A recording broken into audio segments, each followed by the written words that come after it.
आप सभी को राधे राधे। आज हम पौष मास के कृष्ण पक्ष में पड़ने वाली एकादशी यानी सफला एकादशी के बारे में चर्चा करेंगे। सफला एकादशी का व्रत अपने नाम के अनुसार ही सभी कार्यों में सफलता दिलाने वाला और मनोकामनाओं की पूर्ति करने वाला माना गया है। एक बार धर्मराज युधिष्ठिर जी ने भगवान श्री कृष्ण जी से पौष मास की कृष्ण पक्ष में आने वाली सफला एकादशी के महत्व के बारे में पूछा। तब भगवान श्री कृष्ण जी बोले कि हे धर्मराज, जैसे नागों में शेषनाग, पक्षियों में गरुड़, नदियों में गंगोत्री, देवताओं में श्री हरि विष्णु जी, उसी प्रकार समस्त व्रतों में एकादशी व्रत सर्वश्रेष्ठ है। इतना ही नहीं, 5000 वर्षों की तपस्या का पुण्य भी केवल एक एकादशी व्रत करने से ही मिल जाता है। जो मनुष्य सदैव एकादशी का व्रत करते हैं वह मुझे परम प्रिय हैं।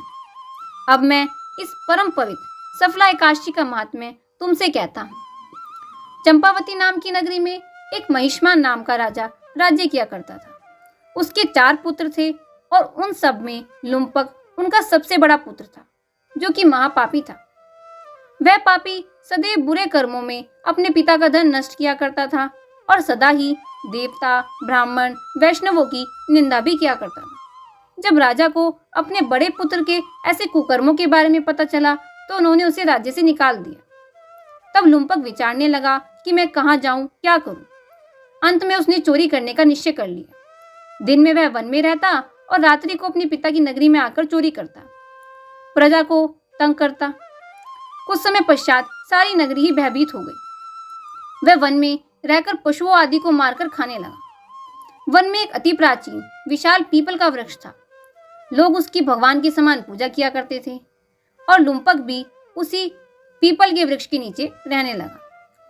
इस वन को लोग देवताओं का क्रीड़ा स्थल भी मानते थे। कुछ समय पश्चात पौष मास की कृष्ण पक्ष की दशमी तिथि आई और उस दिन जब लुम्पक रात्रि को अपने पिता की नगरी में चोरी करने गया तो दुर्भाग्यवश उसे पुलिस ने पकड़ लिया और उन्होंने उसे वस्त्रहीन कर वन में छोड़ दिया। वस्त्रहीन होने के कारण शीत के चलते वह सारी रात्रि सो न सका और उसके हाथ पैर भी अकड़ गए। सूर्योदय होते होते वह मूर्छित हो गया।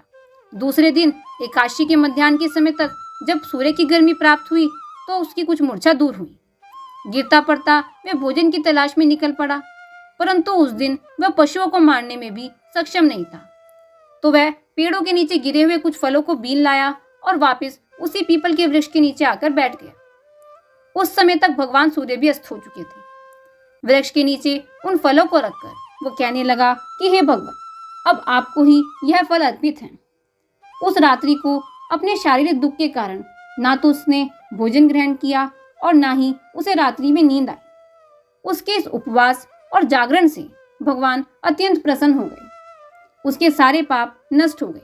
दूसरे दिन प्रातःकाल एक अति सुंदर घोड़ा अनेक सुंदर वस्तुओं से सजा हुआ उसके सामने आकर खड़ा हो गया और उसी समय एक आकाशवाणी भी हुई कि हे राजपुत्र, भगवान नारायण की कृपा से तेरे सारे पाप नष्ट हो गए हैं।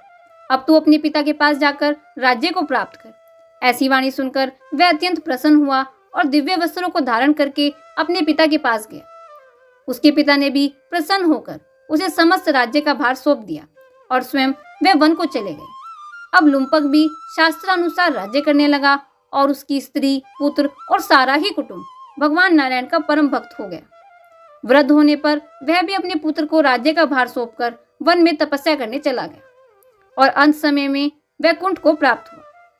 तो जो मनुष्य इस परम पवित्र सफला एकादशी के व्रत को करते हैं उन्हें अंत में मुक्ति की प्राप्ति होती और इस सफला एकादशी के महात्म्य को पढ़ने से अथवा श्रवण करने से मनुष्य को अश्वमेघ यज्ञ का फल प्राप्त होता है। बोलिए वृंदावन बिहारी लाल की जय। जय जय श्री राधे।